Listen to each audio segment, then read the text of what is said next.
So the original protest triggered as a food safety issue, on imported food, but because people in Taiwan do take food safety issue very seriously, but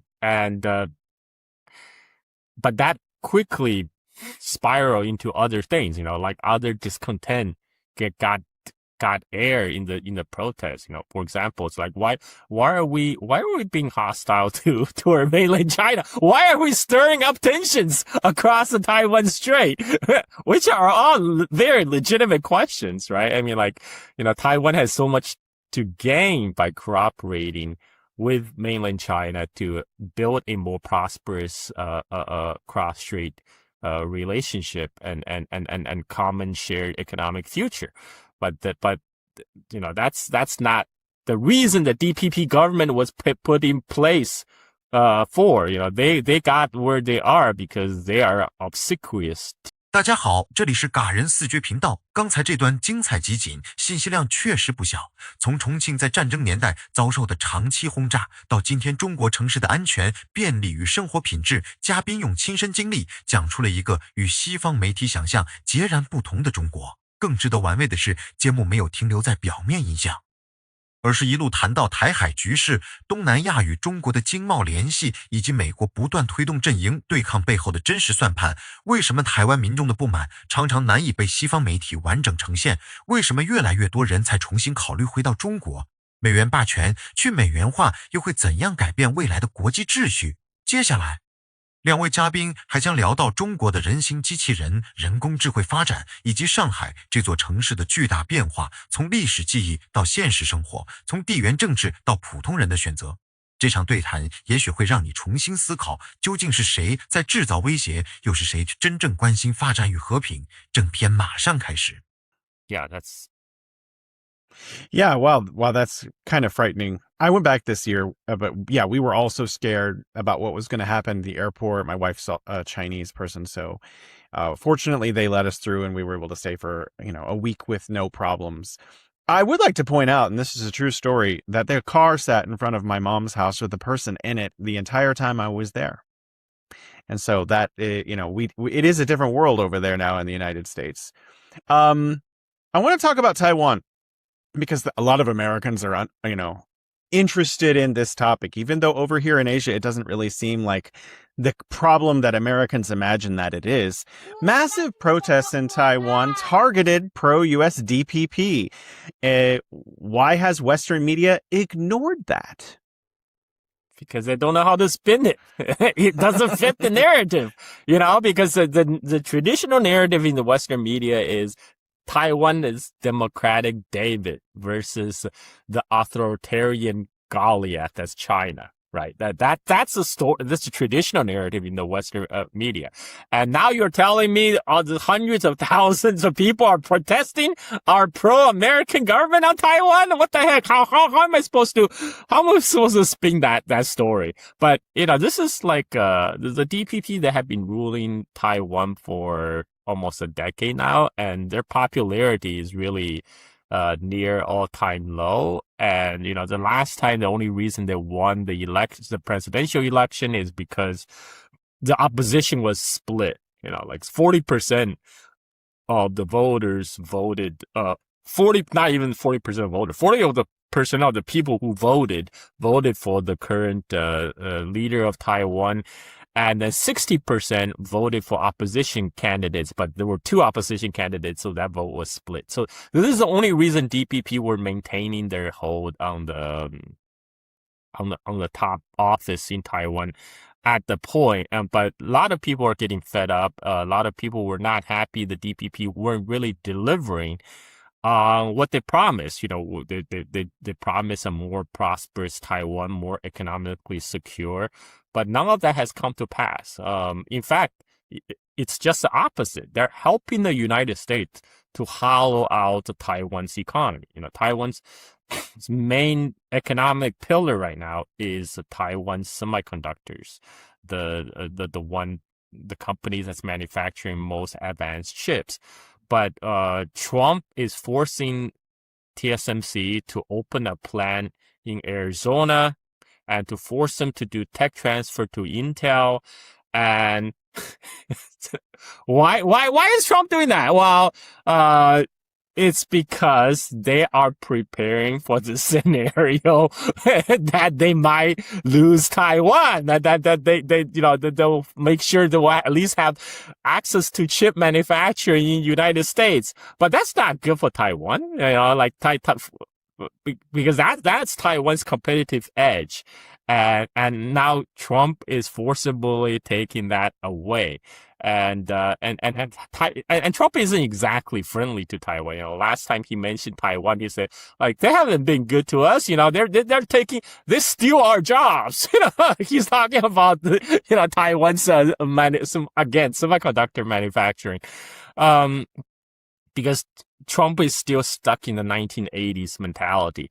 And again, but on Taiwan, the electorate in Taiwan, what they really care about is just like what electorate all over the world care about. They care about having better future. They care about how to improve their current living standards. They care about how to improve their economic prospect, which has been stagnant in the last 10 years that DPP was in power. So the original protest triggered as a food safety issue, on imported food, but because people in Taiwan do take food safety issue very seriously, but that quickly spiraled into other things, like other discontent got air in the protest. For example, it's like, why are we being hostile to our mainland China? Why are we stirring up tensions across the Taiwan Strait? Which are all very legitimate questions, right? I mean, Taiwan has so much to gain by cooperating with mainland China to build a more prosperous cross-strait relationship and common shared economic future. But that's not the reason the DPP government was put in place for. They got where they are because they are obsequious to the Washington's interests in the region, which is to use Taiwan as a proxy to contain China. And this is why the protest is not covered in the Western media at all, because they just don't know how to spin that one. It'd be tough. On another point in, the area in Southeast Asia, which Indonesia is it's part of ASEAN, I think.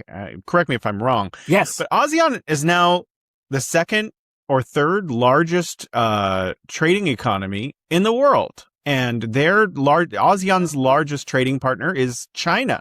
So, a lot of times when the United States wants to bash China, they say, look at what China has done to the South China Sea.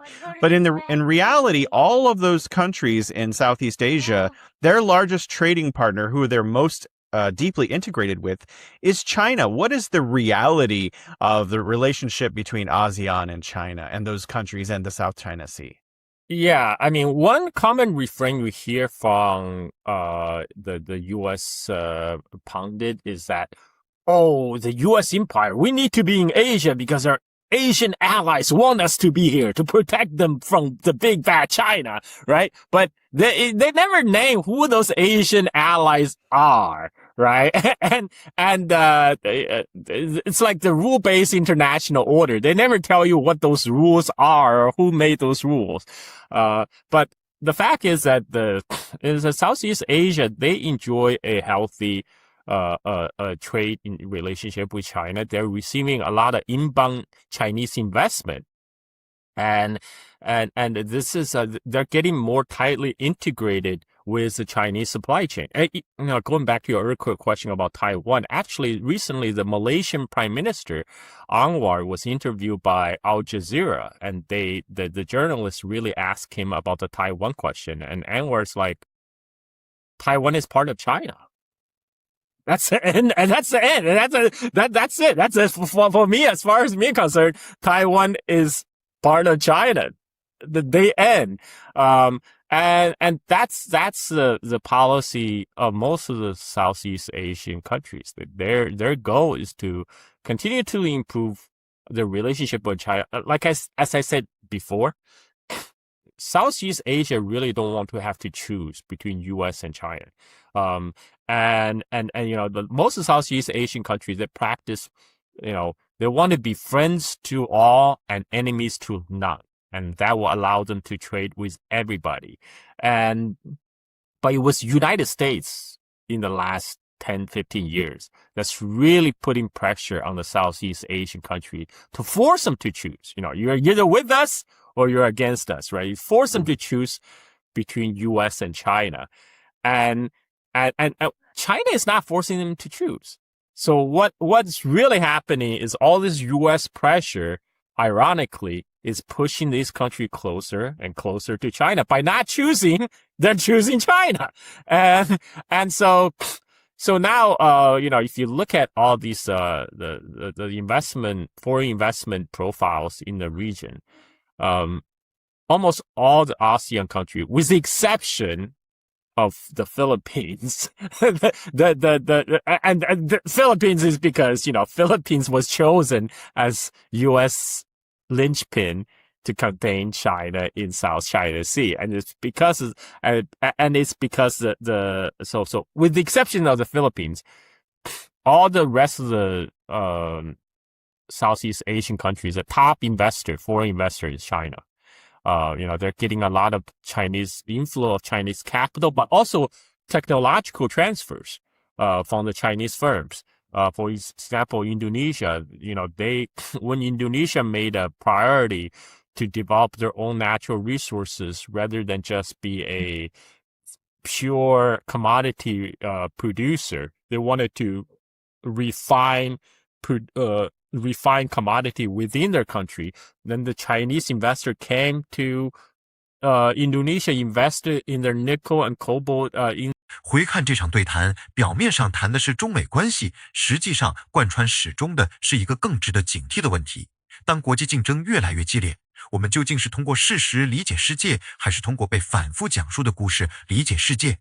无论是重庆在战争年代遭受长期轰炸的历史记忆，还是今天围绕中国、美国、台湾、新疆和全球秩序展开的争论，都提醒我们，许多被忽略的历史并不会真正消失，它们只是暂时沉入记忆深处，等到新的冲突出现时，再以另一种方式影响我们的判断。节目中谈到中美关系的短暂缓和，也谈到了美国国内政治对华政策的牵引，一次高层库房可能释放合作信号，但在选举周期、媒体竞争和党派对立之下，强硬表态又会迅速回到公众视野。于是外交语言和国内政治语言常常出现截然不同的面貌，对外会谈时强调合作，对内竞选时强调强硬，这种反差并不一定意味着局势已经发生根本改变，却说明大国关系从来不只是两国领导人的个人意愿，也受到选票、利益集团、产业结构和安全机构的共同塑造。更值得关注的是，很多国际议题最终都会被包装成简单的道德判断。新疆问题就是一个例子。节目中的观点认为，人权议题可能被用作贸易限制和产业竞争的工具，但对普通观众来说，真正重要的启示并不是立即接受某一方的全部说法，而是学会追问证据来自哪里，政策真正影响了谁，提出这些指控的人承担了什么利益，又有没有允许不同声音被看见。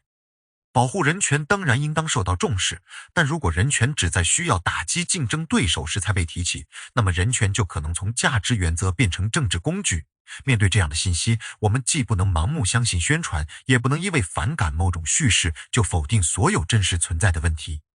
谈到美国制造业衰退和中产阶级困境，节目把矛头指向长期的资本外移和产业空心化，这个角度提示我们，社会内部的问题如果迟迟得不到解决，政治人物就很容易寻找一个外部对手，把复杂的结构性矛盾压缩成一句简单的口号：工作机会减少，生活成本上升，地区发展失衡。这些问题往往有漫长的历史原因，不可能靠关税、制裁或几句强硬宣言迅速修复。把责任全部推给另一个国家，或许能够制造短期的情绪出口，却未必能让产业真正回到本土，也未必能改善普通人的生活。关于中国是否要取代美国成为全球霸主，节目呈现了两种不同的思考方式，一种观点倾向于用自身经验推测对手，认为一个国家变得强大就一定会追求全球控制；另一种观点则强调中国更重视国内发展、贸易往来和区域稳定。这里最值得我们保留的不是某个绝对结论，而是一个方法。不要把任何国家都简单想象成同一种行为主体。国家有利益，也有历史记忆，有对外扩张的冲动，也有对战争成本的顾虑。判断一个国家的战略方向，不能只看口号，更要看它长期的政策、资源配置、经济联系以及在关键时刻做出的实际选择。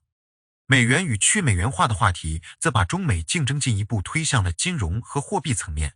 美元之所以拥有广泛影响力，既有历史形成的便利，也有全球贸易、能源结算和金融体系长期积累的信任。但当金融工具被频繁用于制裁，原本被视为中性的支付体系就会被其他国家重新评估。去美元化不会因为一句宣言立刻完成，也不会因为某个会议提出新构想就马上改变世界。它更可能是一场缓慢而持续的调整，体现在贸易结算、储备配置、支付系统和区域合作的细节之中。真正需要关注的不是谁立刻取代谁，而是全球经济是否正在从单一中心逐步走向更加分散的结构。人才回流、台湾民众的现实关切，以及东南亚国家在中美之间寻求平衡，也共同说明了一点：国际政治中的国家和个人并不总是按照大国设计好的剧本行动，人才会根据安全感、发展空间和生活质量做出选择。东南亚国家会根据贸易、投资和自身利益安排外交，台湾民众首先关心的也往往是收入、就业、住房、食品安全和未来生活，而不是外部世界替他们设定的宏大叙事。任何忽视普通人实际处境的政治宣传，最终都会与现实产生距离。节目最后谈到中国城市治理、公共交通、数字支付、环境改善和社区生活，这些具体经验提醒我们，国家发展并不只体现在宏大的国力排名上，也体现在空气是否更清洁，夜晚出行是否更安全，老人能否在社区里运动，普通人能否用合理成本获得便利的生活。不同社会都有自己的问题，也都有值得借鉴的地方。真正成熟的观察，不是把一个国家描绘成完美样板，也不是把另一个国家描绘成彻底失败，而是承认现实往往复杂、进步与矛盾可以同时存在。所以本期内容留给我们的核心启示可以概括为3句话：第一，历史记忆决定了国家如何看待安全与尊严；第二，媒体叙事和政治口号不能替代证据与独立思考；第三，大国竞争最终仍然要回到普通人的生活，回到工作、收入、和平与发展的现实问题。面对不断变化的世界，我们不妨少一些情绪化的标签，多一些对事实的核查，少一些非黑即白的判断，多一些对不同立场和历史背景的理解。只有这样，我们才不会轻易被恐惧牵着走，也不会在喧嚣的信息中失去自己的判断力。本期内容就为大家梳理到这里。你认为中美关系未来会继续缓和，还是会在选举、贸易和安全议题上再次升温？你又怎么看待去美元化、人才流动以及东南亚国家不愿选边站的外交选择？欢迎把你的观点写在评论区，也欢迎点赞订阅，继续收看更多精彩视频。